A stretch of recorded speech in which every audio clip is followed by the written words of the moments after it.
The Ha Giang Loop is one of the most famous motorbike routes in Vietnam, and after seeing photos online for years, we finally decided to come here and ride it for ourselves. Over 4 days, we rode through some of the most incredible landscapes we've ever seen. Winding mountain roads, tiny villages, huge valleys, caves, viewpoints, and some of the most unforgettable scenery in Vietnam.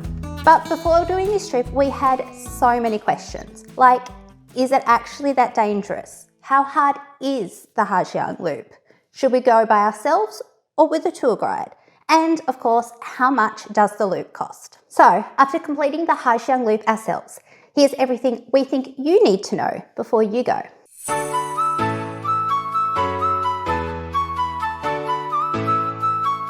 So first up, what exactly is the Ha Giang Loop?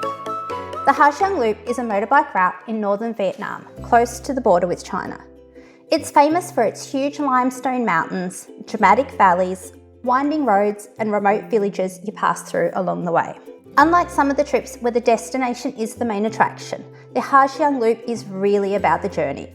Almost every corner you turn gives you another incredible view.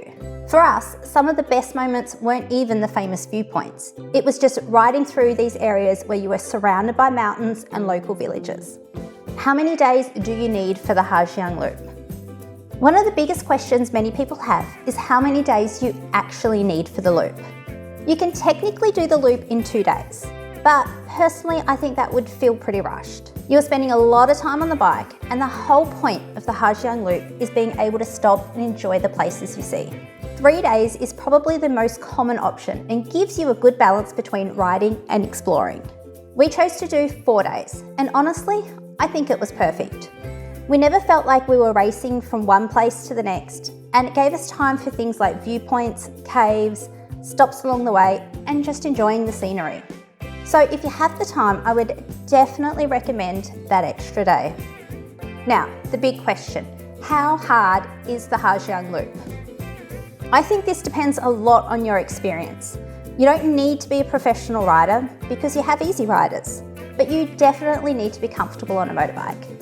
We had a couple of couples in our tour group that had never been on a motorbike in their life.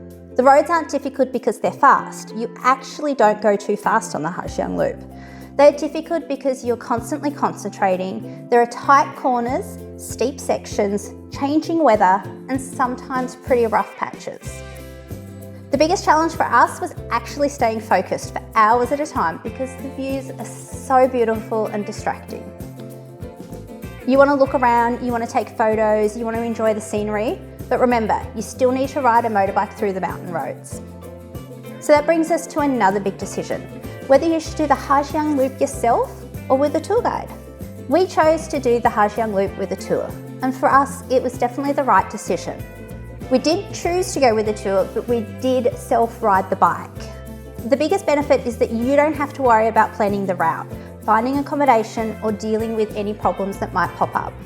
The guides know the local roads, they know the best viewpoints, and they can adjust the plan depending on the weather and conditions. And sometimes we turned off onto roads that I didn't even know were a road. Doing it yourself would definitely give you more freedom, and it can probably be a bit cheaper. But I would only recommend that if you're really confident in riding, comfortable in figuring things out, and happy to spend a lot more time trying to find those cool little roads you see. We chose to complete the tour with RoadKings, so let's break down the cost and inclusions on a tour with RoadKings. Cost is another big thing that people always ask about. Compared to a lot of travel experiences around the world, I think the Ha Giang Loop offers an incredible value because you're getting multiple days of an adventure for a pretty reasonable price. We chose to complete the tour with RoadKings, and we liked that they offered a smaller group tour and a less party-focused atmosphere, and we really couldn't fault them. It had a great mix of riding and socialising, and the group never felt too big or too small, and we've seen some pretty big groups out there on the road.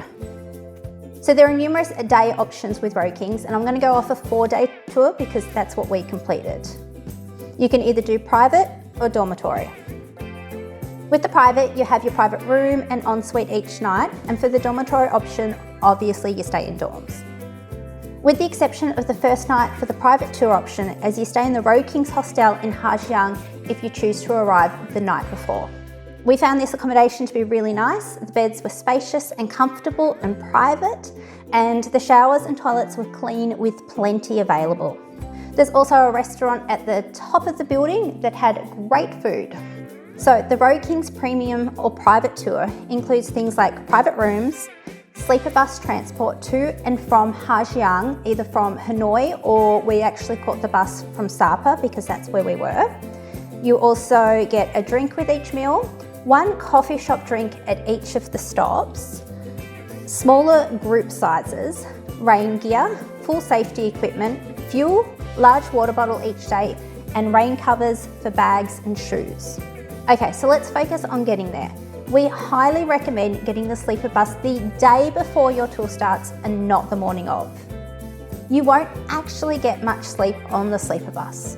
The roads are pretty windy and then you will stop halfway for a toilet stop. And so on the first day, you'll be pretty tired and you're on the bikes all day, it's a busy day and you want a full night's sleep before you start. Plus, the dorm accommodation is quite nice and you can chill at the restaurant the night before. So as I said, RoadKings arranged our transport from Sapa to Ha Giang and then after the tour, Ha Giang back to Hanoi. So it was really easy to fit into our travel plans. So what accommodation was included on the tour? Okay, so all of our accommodation was included on the tour. All of the accommodation we stayed at was clean and comfortable and varied. We stayed in nature and we stayed in cities. The nature stay was absolutely beautiful and our favourite of the trip. Each room we stayed in had everything we needed: outlets, comfortable beds, en suites with toiletries and aircon. Okay, so what about the food on the tour? All of the food on tour was provided, starting from breakfast on day one. And I couldn't fault any of the meals. They're all served family style and they were all delicious with plenty to go around. And of course, there was happy water included each night. Throughout the day, we also got to pick a drink with each meal, which would include things like soft drink or a beer, coffee at the coffee stops, or if you don't like coffee, they had the options of smoothies, hot chocolates, water, soft drinks, you name it, there were plenty of options. We were also given big water bottles each day that were strapped to our bike, so I don't think that we actually paid for any food or drinks throughout the tour. Maybe a couple of pina coladas one night. Okay, so should you do a self-ride or an easy rider with the tour? We chose to do self-ride because we both have our motorbike license and my husband has a lot of experience riding motorbikes. So this sort of comes down to your personal preference and experience. We upgraded to the bike he wanted, so this was an additional cost.